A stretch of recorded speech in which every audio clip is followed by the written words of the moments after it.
Hey everyone, Michael Anthony here. Van Halen, Chickenfoot, Sammy in the Circle.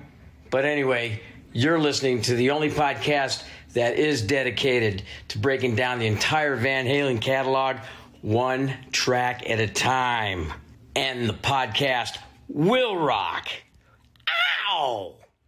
Hello, baby!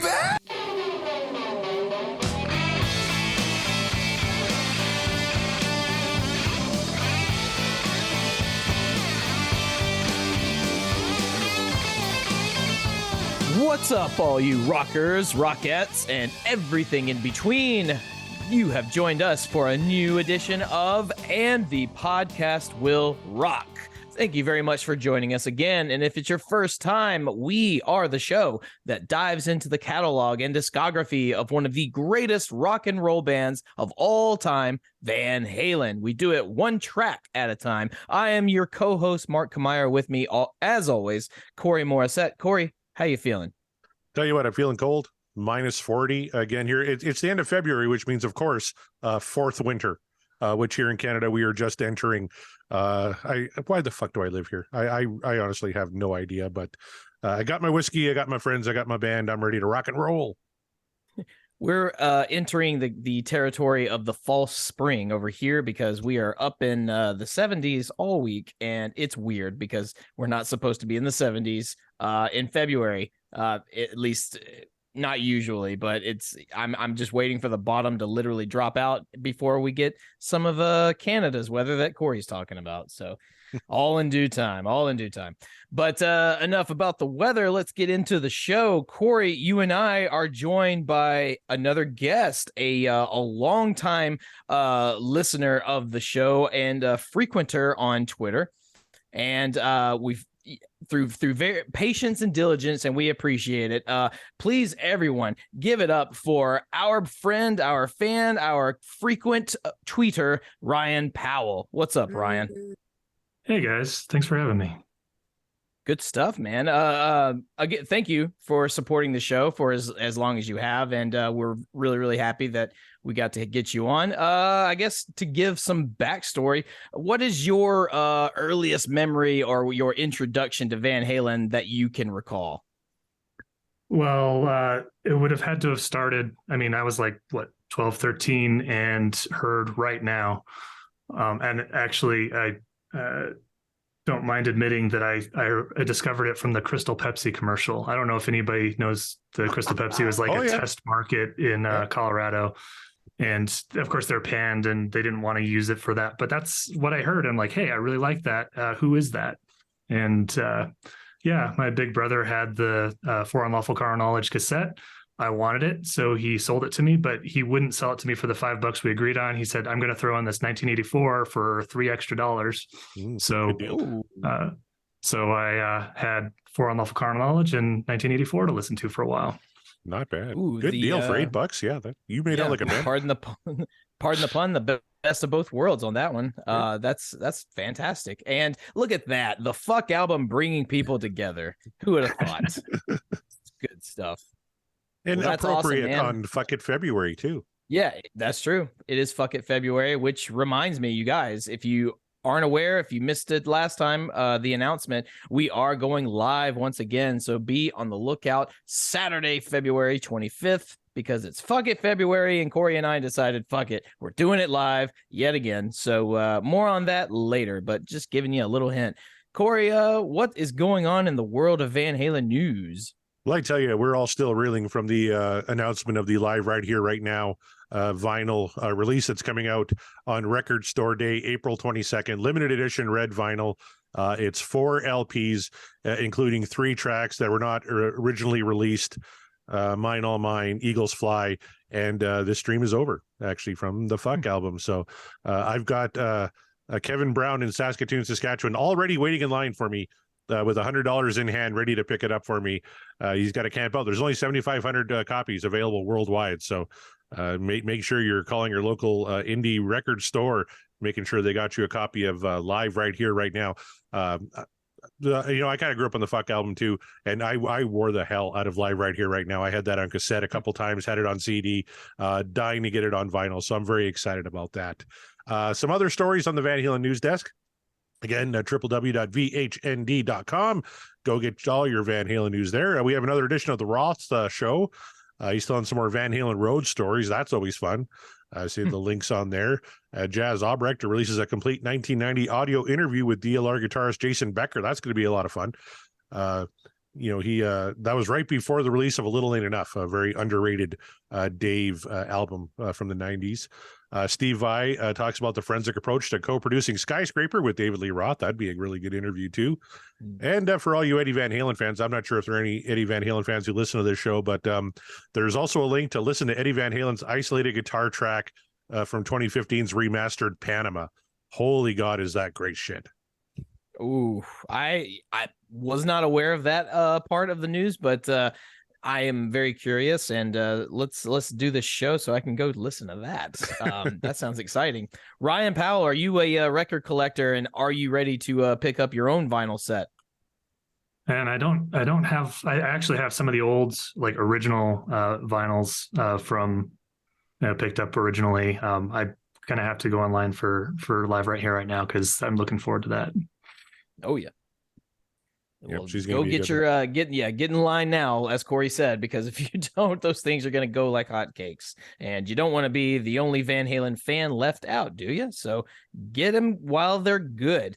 All right, segueing that into the rockin' polls. We do polls every week. You may notice something I noticed actually not that long ago.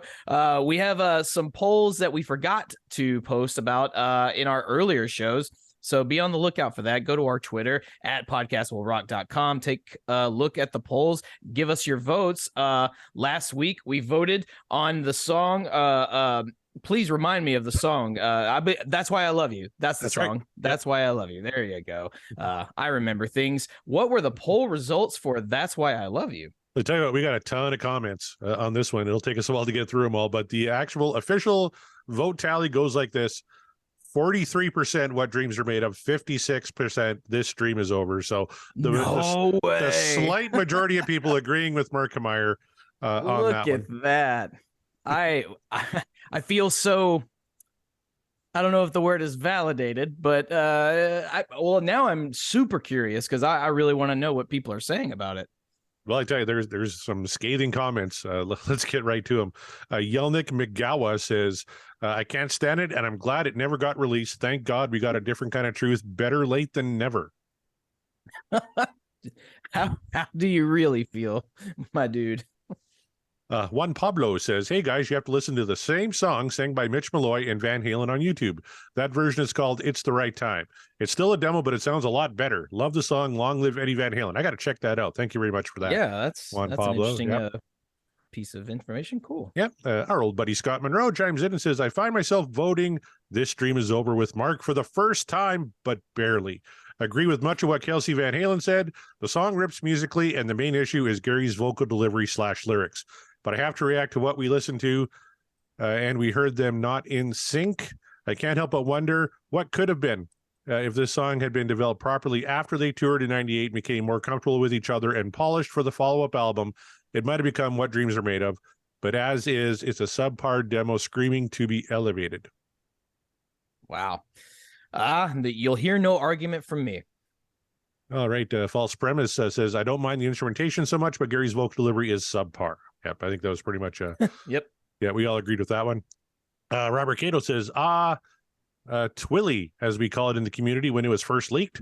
I love it, but again, I love all Van Halen. I believe this is another one Eddie Van Halen had written years earlier because we know potentially David Lee Roth worked on it, then Mitch Malloy, who released his own version, and finally Gary. So it went through multiple iterations, and yet it still ended up the way it did. That's very curious. Thrilla Art says, where's Mike Tyson when you need him? I've got a couple of ears for him to bite off after that song. There's some good stuff on Van Halen 3, but the dream is over with this. So over. Wow. I mean, I wasn't as down on it as you were, but I get it. I get it. Mike Griffith, I think pretty much sums up my feelings. He says, this one is interesting. Should have been on the record instead of Josephina. This track needs remastering. The entire record could use Don Landy, but it's a decent pop tune. Reminds me a little of Feels So Good. It barely makes it to What Dreams Are Made Of, like 5150. Good job. Nice. Nicely done. An account says GHSAP McPeak says, yikes. Gary owes us an apology. A bad song left off a bad album. Not as bad as I remember, however. Unrealized potential, kind of like Van Halen 3.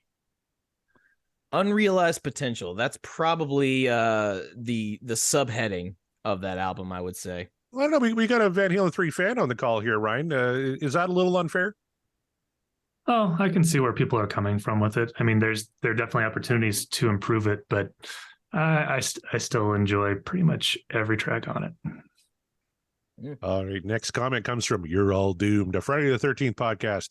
I'm old enough to remember that when this song first leaked, I had to download it off the internet in multiple files because of dial-up modem speeds. I then had to stitch those 3 or 4 files together to make one song. Today, kids just find it on YouTube. Now get off my lawn. I love that you aged yourself, and then also you really didn't give us a definitive it's yay or nay. You just said like, yeah, I downloaded it and it took a long time, so that's it. Like, all right, did you like it? We'll never know.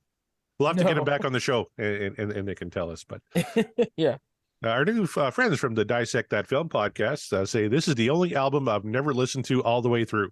Gary is a great singer, just not for Van Halen. This song vocally is a mess, but Eddie shredding it always brings a smile to my face. Gary is a great singer, and I think he could be good for Van Halen. It just, could have been handled a little better, maybe. Correct. Just watch the live videos. Yes. Them on tour was on fire. Yeah. Our old buddy Sean Geek from the Sean Geek and Fast Fred podcast says, I like a demo as much as the next person, actually probably even more than the next person, but I can't even with this one. Glimpses of brilliance, yes, but I couldn't get past it. No argument here, once again. Yeah. Rava Flav, who's always quite wordy in his tweets, just said, nope. Keeping it simple. We like that. Yeah, straight and to the point. That's why I love you, Rava Flav. Josh says, musically, it's a gem. Lyrically and vocally, it's 93 cents worth of government-issued cheese. Now, that's a thing in America, right? Government-issued cheese? Apparently it is. I don't know that I've ever had a government issued cheese, probably in my lifetime. I don't recall, but yeah, that does happen. I just find the concept odd because we don't have that in Canada. Government issued cheese. It's definitely odd, and I can't even begin to figure out how to explain it. All right. Wabo in Cabo says, I so want to like this, but Gary's vocals just didn't mesh with Eddie's guitar like it did with Dave and Sammy. It makes everything they did together very challenging to listen to. That's an interesting comment because the whole time Gary feels like he's trying his best to do an imitation of both Sammy and Dave in this song. So in that regard, it was like, well, okay, it sounds like to me anyway, he wasn't clashing against the guitar because of his vocals. It was just because he was sounding more or less like Sammy and Dave. But the thing is, you knew he was making the imitation, so it kind of sours the experience. But that's an interesting comment. I just wanted to point that out. All right. Greg Zito says, if they had finished the Dave version with Mike's bass and harmonies, it could have been a good one. I agree. I mean, yeah, get Mikey in there at any time, and it's a win to me. Here's a good comment from Trockman 5150. Says, can't blame Gary. Eddie was all about LSD, bracket lead singer disease during this era. Gary did what he was told. Better question is, why didn't the producer or record label speak up? Because Eddie was the producer, along with Mike Post, the composer. No one was challenging the Van Halen brothers at that time. Huge potential for this tune if David Lee Roth sang it. I definitely think that Eddie could be you could use a contrary voice as part of the process for sure. Absolutely. I think that would have helped more people appreciate it for sure. Yeah. You can't be surrounded by yes men. You need somebody who's going to have a critical ear for you. Yeah, absolutely. Yeah. Like Kevin Brown, who says, Gary is totally doing adultery, not DLR. Think the talk singing from You Bet or You Bet. Great lick, not overproduced, and it kind of sounds more like early Van Halen. Fantastic musically, way better than almost anything else on Van Halen 3. Weak lyrics for sure. Hashtag apologies to Gary. Hashtag what dreams are kind of made of. I love that. That's become the new hashtag. Yeah, it's Kind of. WDAKMO. Yeah. Mhm. Torben Anderson says that was so hard to listen to. Probably the worst Van Halen song of all time. Gary sounds like a drunk guy singing karaoke at 4 a.m. Ouch. I mean, I think we've already covered the worst Van Halen song of all time. I think, ironically, of the same album.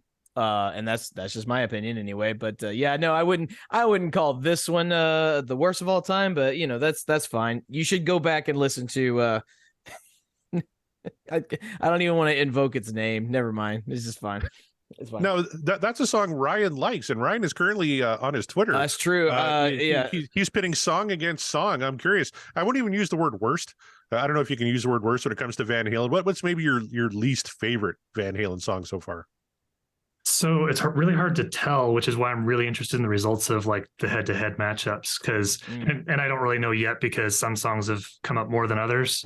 So it's not fair to like compare counts yet. Mm-hmm. But I don't know that how many say I would actually be on the lowest for me. I really appreciate a lot that it has to offer, and it's yeah. So I don't know what my least favorite is, but I'll check back in after I get through 8,200 more matchups. You're almost there, my friend. Matchup is that matchup will be hilarious, especially if it's how many say I versus that's why I love you. I'll be sure to ask Corey what he thinks. Yeah. And Ryan is actually a big fan of Spanked. So if we spin that tonight, it's going to be an interesting conversation. Oh boy. David Lee Smith says Gary sounds like he's bored out of his skull here. While musically I think is okay, Ed Stone doesn't do much for me. And that was one thing we liked was Ed Stone. Add Gary and it sounds like a tune I wouldn't go back to, like the majority of Van Halen 3. Looks like the loving didn't go well since the dream is over. It is over, apparently so. But yeah, I get it. Yep. Der Urs says, sounds like the song was unfinished. Well, we obviously know it was because it's not a completed finished track. Seems like Eddie and Al came up with a great sound structure and Gary improvised some lyrics to it without knowing where this should go. Could be, or could be whatever idea he had was shut down. So he just had to kind of come up with something else a little bit more in Van Halen's days past. But as we've discovered, that does not work. You know, we were speculating on the show because on the in the Van Halen encyclopedia, CJ mentioned that Eddie and Gary really kind of clashed over the vocal style and over the lyrics. Somebody, he was either on Twitter or on through an email, said Eddie actually received the vocal tracks from Gary and was not happy. So if that's true, then that's kind of the way that went, and it would make some sense. I see. Yeah, it would. Jonathan P. Todd says, I can think of 4 songs on Van Halen 3, which this should have replaced. Well, how many say? I think I would agree with that one. Yes, I would agree with that. Yeah. Josephina is not getting a lot of love. We haven't covered that one yet, so I'm not going to tip my hand on what I think of that one. But he doesn't list the 4 songs. He just congratulates Kelsey and Jeff Saunders for a nice episode, and then hashtag save Gary, hashtag with apologies to Gary. Boy, our old friend George. Oh, and he's usually so positive. He's going to come back on the show here. Says this song is abysmal, half finished and barely listenable. Y'all were way too kind to this one. Probably, but only because I honestly did not feel so enraged by it like I did with other songs. Like I said, like I wanted to actually really like it, and I thought maybe it could be saved, but it just couldn't for me. But I didn't think it was abysmal. But that's hey, if it didn't work for you that way, then kudos. Yep.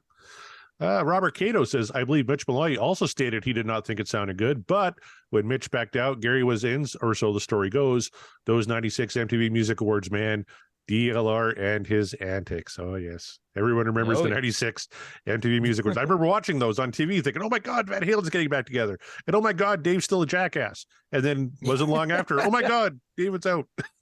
David's out. Yeah, that was a talk of the household when that happened. It was a roller coaster for sure. Yeah. Absolutely. A very short one, but yes.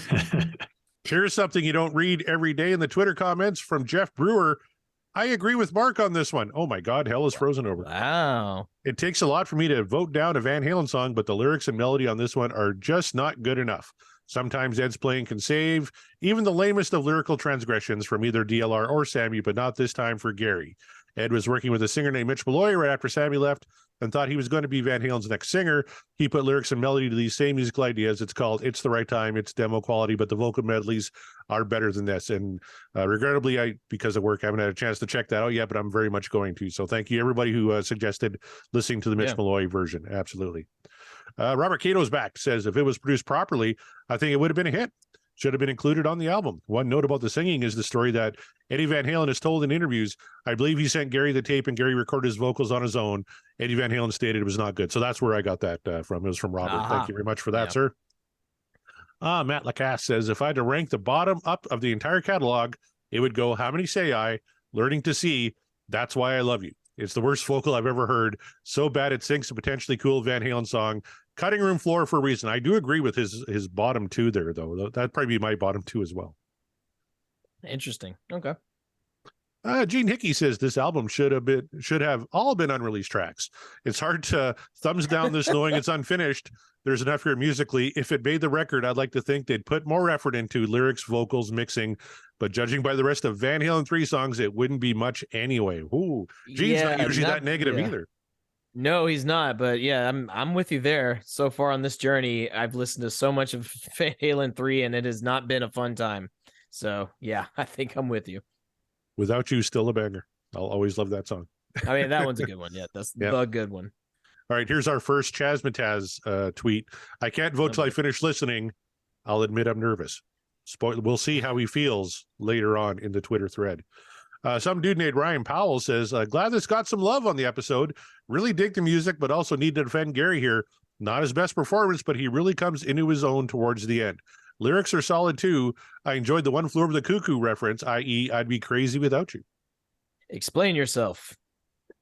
One Flew Over the Cuckoo's Nest. A play, Jack Nicholson movie. That was a reference. Bravo. Our good friends from the Deep Purple podcast say this song sounds like it could work, but the vocals just don't seem to fit at all. Almost sounds like they took the vocal track from another song and put it on top of this instrumental. If they had redone it or finished it properly, it probably would be a good track. That seems to be the main consensus. Yep. It's like, they should have finished it and done it proper. Like, yeah, well, I mean, you could say that about any of these songs, but that you're not wrong, though. You're not wrong. And now our final two tweets come from Chaz, who I got to give a plug to here. Chaz is starting his own podcast. He decided what Mark and I do looks easy enough. He's going to do it himself. So he got himself a co-host, and they're going to break down the Metallica Lou Reed collaboration, Lulu. Oh, wow. It's called Regarding Lulu. It's going to be dropping very soon. Chaz actually shared the premiere episode with me, and it's really good. The music is not. I didn't listen to Lulu when it came out, and they're playing the first track, and it is fucking terrible. But Chaz is a Metallica fan. The co-host is more of a Lou Reed fan.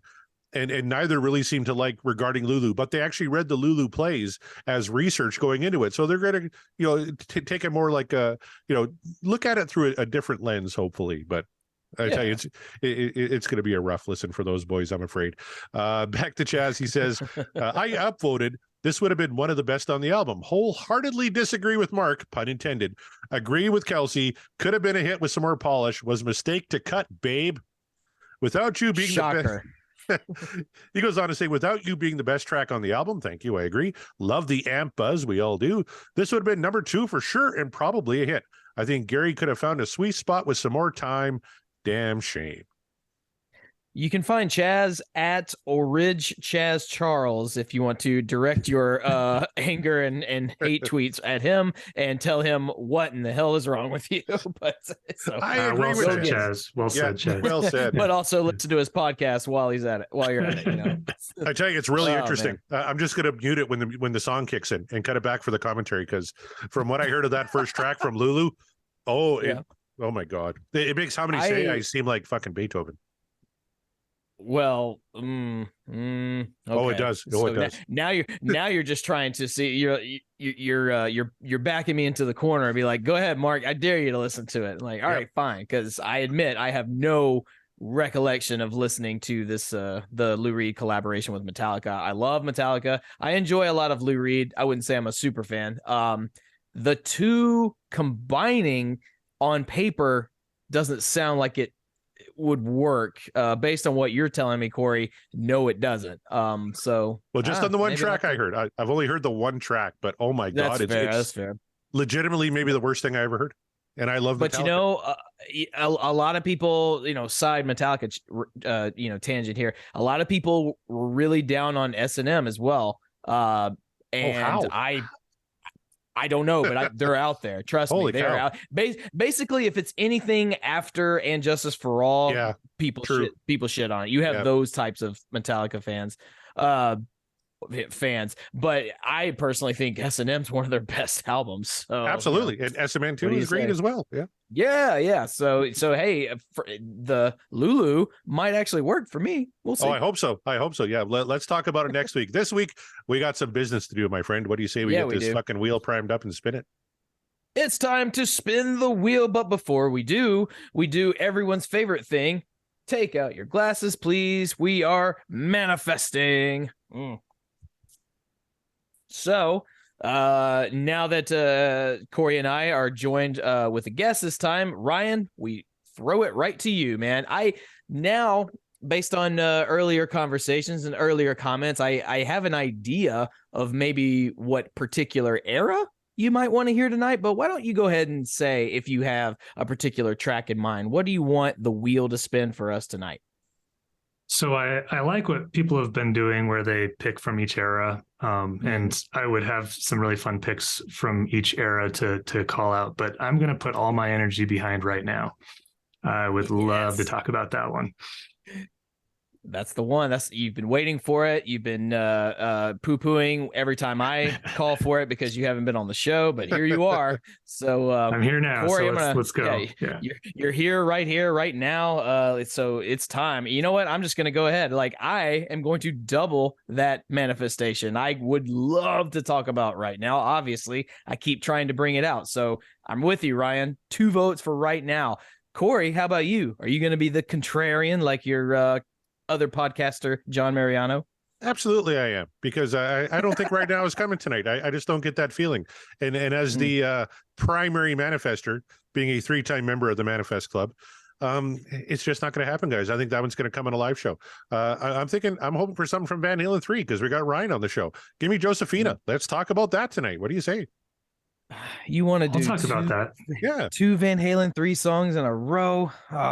What are you doing to me? It's fine. You know what? I don't blame you. I blame Mariano. Okay. He's had a tremendously negative effect on you, all these podcasts you guys are doing together. Everyone, we're going to start a fund, Save Corey Fund. Save him from John Mariano's bad influence. You know what? And while you're at it, go listen to Backtracks. I have a promise that Mariano, if he's not getting laid, will be at the live show on Saturday. So considering the odds of him getting laid are astronomical, we're probably going to see the Cult of Mariano on fucking February. It's going to be magical. Oh boy. Now I really want him to show up on the show regardless of what happens, because I just think sometimes a little bit of chaos, especially during fucking February, is just what the doctor ordered. So that's right. All right. We've manifested our songs. We are bringing it forth. It is time to tell Sammy to finish warming up. Corey, if you're ready, Ryan, if you're ready, I'm ready. It's time to spin that wheel. All right, we're going to prime this sucker for you boys. You both picked a song, the same song from the Fuck album. So let's shuffle this thing 4 times, shall we? F-U-C-K. All right, here we go. I like where it started. Gonna go. Oh, this is gonna be interesting. Where have all the good times gone from Diver Down? We're taking a stroll back to Diver Down. Yeah, it's funny. This is the album that at one point we had talked about. That's the one we've heard from the least. It was like maybe it was just one song we had heard from it for a while. And then it was almost as if as soon as we said that, as soon as we spoke it out loud, the wheel has been kind of peppering Diver Down tracks at us at random times, and we're getting it seems to be a consistent one these days. So that is it's interesting. It's interesting what the wheel decides to give us, and obviously, with the exception of Corey, my manifestation powers are weak. I must train. I must teach me your ways, Jedi Master. Well, I didn't hit either. I certainly wasn't expecting a Diver Down song. But Where Have All the Good Times Gone, of course, is a cover off of Diver Down, originally written and recorded by the Kinks. I'll just read you a couple of quotes here. One from David Lee Roth, who said, quote, "We're capable of playing 6 different Kink songs because at one time back in our bar days, I bought a double album from K-Tel or something that had 30 Kinks tunes on it. We learned all of one side and played them into the dirt during the club gigs, twice a night, each one, because they sounded so good and they were great to dance to, et cetera, et cetera." Eddie goes on to say, totally. Eddie says, quote, "The solo was more sounds than lines. I ran the edge of my pick up and down the strings for some of those effects. I think I used my Echoplex in that song." Oh, all right. For you, you gearheads and gear nerds out there. I'll tell you, their version of this song is I'm familiar with least because I'm more familiar with the Kinks' actual version of it. So this one, I don't know. I couldn't tell you when the last time I heard Van Halen's rendition of it was. Nope. Cannot think of it. I can tell you, obviously I've heard the Kinks version of it many times throughout the years, but I can't even recall what this sounds like. So this is going to be a pretty fresh take that you're about to hear. How about you two? You got any fond memories of Van Halen's version of the song specifically, or just the song? I mean, it's on the cover heavy Diver Down, which I think there's a lot of good stuff on there that gets unnoticed because of that kind of reputation. But it's a good cover. As most Van Halen covers are. I'm not going to tip my hand and let you know which way I'm leaning, but I'm a fan of the Kinks and I'm a fan of this album. So what do you say? Let's play a little Where Have All the Good Times Gone from 1982's Diver Down.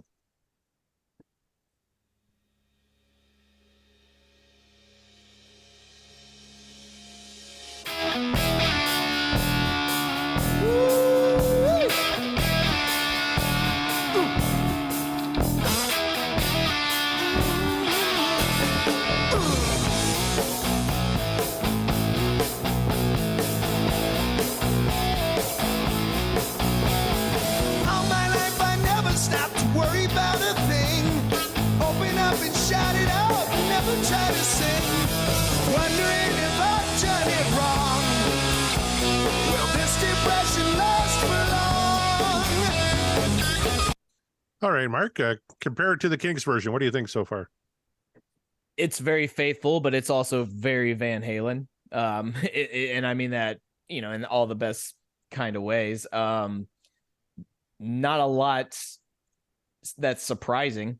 And now that I'm hearing it, I'm not sure I've actually heard Van Halen's version of this song altogether. My Diver Down spins have been limited, to say the least. But I like it so far. If you didn't know the Kinks version of the song, you would think this is just a Van Halen banger so far. Mm-hmm. Ryan? Yeah, that lead in just reminds me of like, oh yeah, this is the first song on the album, because this is the first thing that plays the first time I was checking this album out when I was going back through the catalog, and has a great sound. I think the thing that stood out the most to me in that little part that we heard is Mike. The bass is pretty decently heavy in the mix, and he's doing some interesting stuff there. Won't you tell me?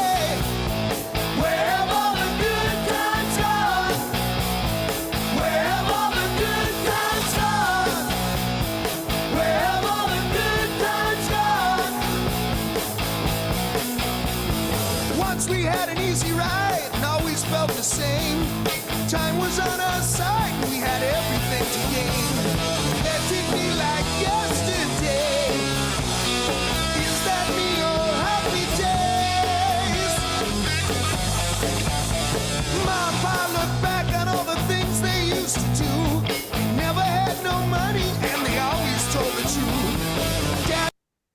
So it's kind of interesting because it's a really simple riff, but you have the same riff in both the verse and the chorus. But listen to how Eddie's playing it differently. In the chorus, he's pretty heavy and kind of longer notes and kind of heavier with it, and then he kind of pulls back and it's a little bit more staccato and kind of separated during the verses. It's just kind of an interesting dynamic, even though from a riff perspective, it's kind of pretty straightforward. But what Ed's doing with it is really interesting. He went from legato to staccato. Good shout out to that word. Yeah. For all you music nerds out there. Yeah, I'm one of those. There you go. Now, according to the Van Halen Encyclopedia, which again, we recommend everybody go check out, a riff from this version of the Kinks cover was taken from the unreleased Van Halen version of the song Young and Wild, which I don't think I've ever heard. Has anyone on the call heard Young and Wild?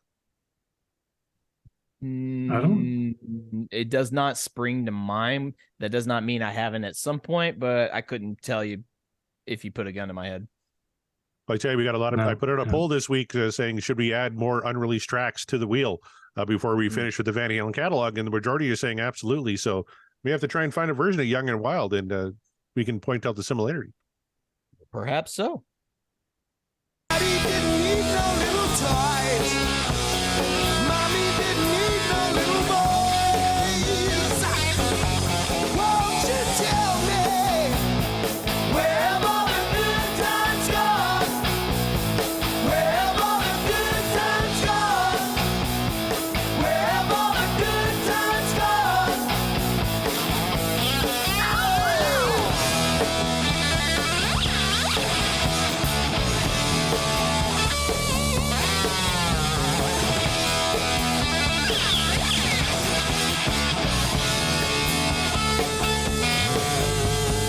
Yesterday was All right, we kind of heard that pick slide there, didn't we? We did. We heard it, and I heard a little dive bomb and for Diver Down. And I mean, as the kids say, that solo is fire. Say what you want about how the rest of the song is going and whether or not they should have covered it or not. And also, I said that it's remaining pretty faithful to the original, but also it sounds very Van Halen. This solo is a perfect reminder to everyone listening. Hey, we're still Van Halen, and let me give me a second. Let me show you what I got. That's Eddie showing off because you're Eddie Van Halen. Why wouldn't you show off? So nothing terrible or overcritical to say about that solo at all for me. Yeah, it's a really simple, straightforward solo. I mean, by Ed's standards, it's kind of just staying within the form and just adding a little bit of flavor to things. And I love when they all get those hits together, the dum dum dum dum. That was just a nice little kind of taking it a little bit at a time, not Hot for Teacher level, but just a little bit to kind of mix things up. Oh yeah. And just checking this on the Van Halen news deck, apparently it's the guitar solo we just heard that was taken from the unreleased song Young and Wild. Oh, I see. such an easy game for you to play. But then let's face it, things are easier today.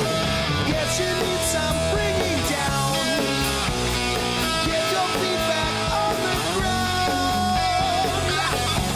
Won't you tell me where have all the good times gone?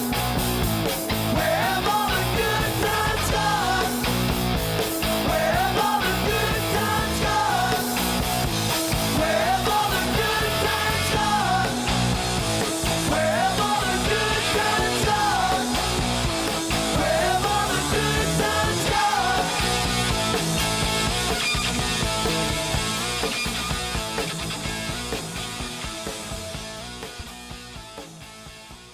All right. Where have all the good times gone from Diver Down? Before we get into the voting, Mark, let's play my favorite game, Price is Right rules. How many times has Van Halen played Where Have All the Good Times Gone in concert? Let's start with you, Mark. Well, because how often do they play a lot of their Diver Down tunes? I'm gonna say a very modest 70 times. 70 times? All right. Ryan. Yeah, I was wondering the same thing. Especially cover, they don't usually go back to those as much from the nostalgia perspective. They like to pull out their old gems that they wrote. I'm going to say 30. It's actually 89 times. Mark Oh. Meyer was closest. You won the How about Showcase that? Showdown. 89 times. The last Yeah. time they played it live, according to setlist.fm, February 11th, 1983 in Buenos Aires. So it was like that tour, basically. Yeah, exactly. That tour and that's it. Yeah, that's where, yeah. Buenos Aires. Well, that's a good place to, where have all the good times gone? Here in Buenos Aires. There, exactly. Yeah. Well, then, there you go. Where have all the good times gone? Indeed. We'll see if we can keep the good times rolling because now we vote on it. And I'm going to start, of course, with our guest of honor, Ryan Powell. Ryan, you've mentioned your love for Van Halen 3, which I don't get, but good on you. And we did not discuss a Van Halen 3 track this time. What would you give Where Have All the Good Times Gone a What Dreams Are Made Of? Or for you, is this simple cover just Where the Dream Is Over?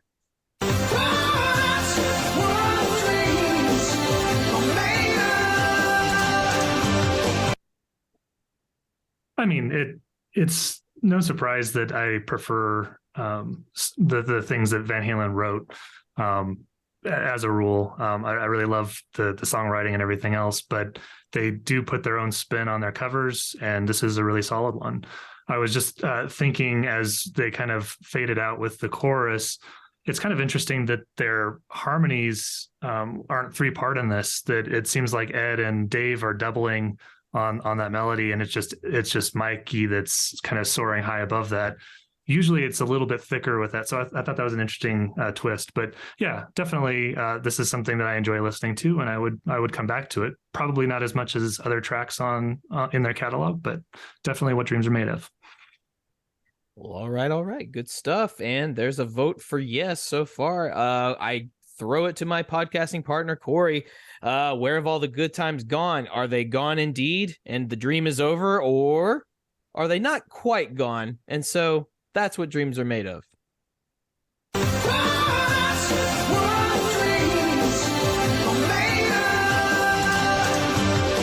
The good times never die with this band. Mark, you should know that by now. I love this cover. And apologies to Kevin Brown. I think Van Halen does the Kinks better than the Kinks does. I think they killed it with You Really Got Me Now, and I think they killed it with this version too over the Kinks version. Ray Davies, a great songwriter, performance-wise, they don't hold a candle to bands like Van Halen whenever they do their stuff. This is a far superior cover for me to the Kinks version, and a great kickoff to Diver Down. I know Eddie doesn't want to, would rather bomb with his own stuff than be the world's best cover band. But God damn it, if they aren't like the world's best cover band, because I love Where Have All the Good Times Gone. So it comes down to you, Mark Meyer. You voted against the majority on the panel anyway. Last week, we have 2 yes votes for Where Have All the Good Times Gone. Where does your vote lie, my friend? Is this what dreams are made of, or is this dream over?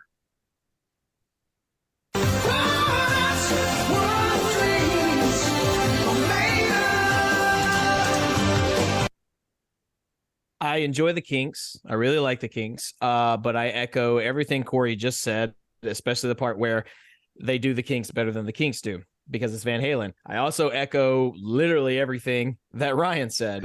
There's not too much more I have to add. If it's a Van Halen cover, if it's a cover that Van Halen is doing, chances are, because we've already seen the evidence, it's right here in Diver Down, they do it a lot better than the original, even when they're not going so far outside the realm of what the song is. Like, they're not bastardizing the Kinks version of it. They're not bastardizing Oh You Really Got Me or anything of that sort. No, when they do covers, they do it very well. They just happen to do it in the Van Halen flavor. And let's just be real, Van Halen flavor tastes the sweetest. And I don't make the rules, I just follow them. So of course, if we must apologize to Kevin Brown, I guess, sorry, bro. But I know he likes the Kinks, that's all.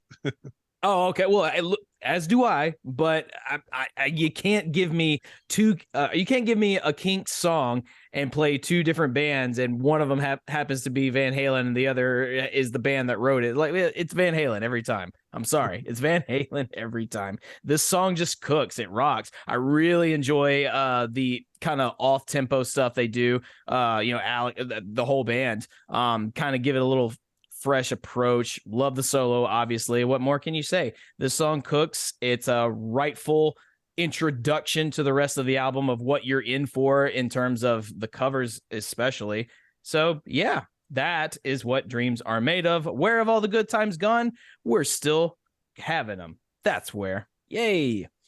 A clean sweep across the board. We all vote yay. That only happens so often. So we're calling it a big, big win. So there you are. But hey, you guys, we want to hear from you. So be sure to check our Twitter at Podcast Will Rock. Check out the Rock and Poll that will be up shortly. Well, if you're listening to this right now, it's already up. So go vote and tell us what you think of it. Did you hate the song? Do you absolutely think Van Halen should never do cover tunes? Then please let us know why on our Twitter.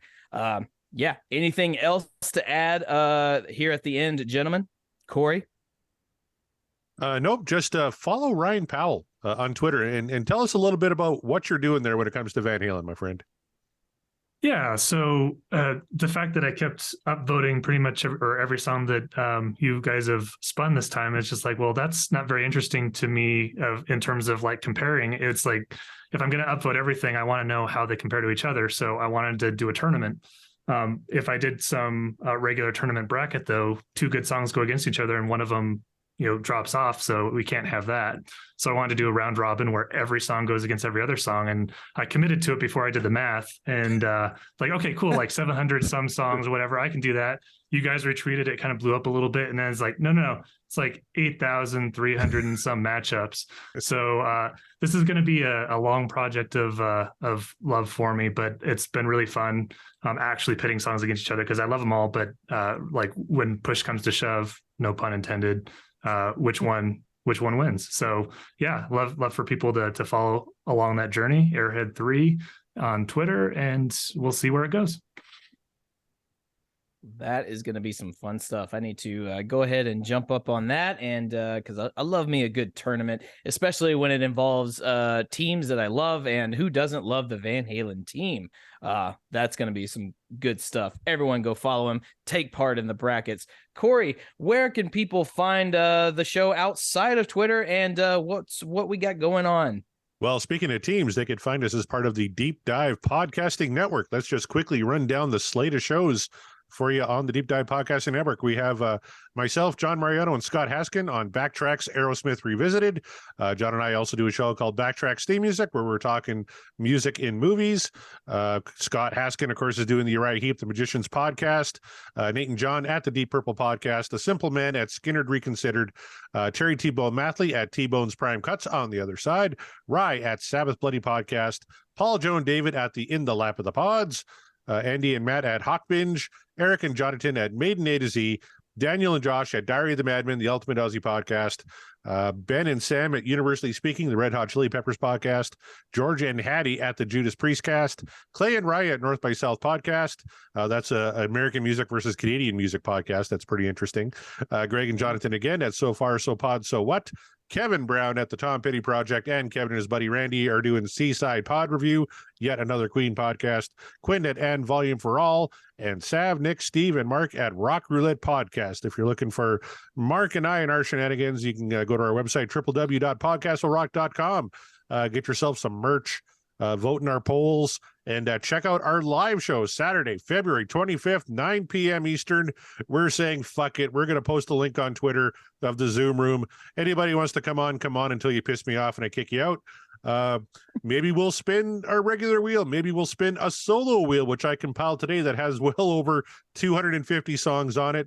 I'm also compiling a live wheel with some of Van Halen's, I'm not even going to say like best live performances, but most noteworthy live performances, because a lot of people are saying, don't put Us Festival on there. They were drunk and they suck, but it's noteworthy.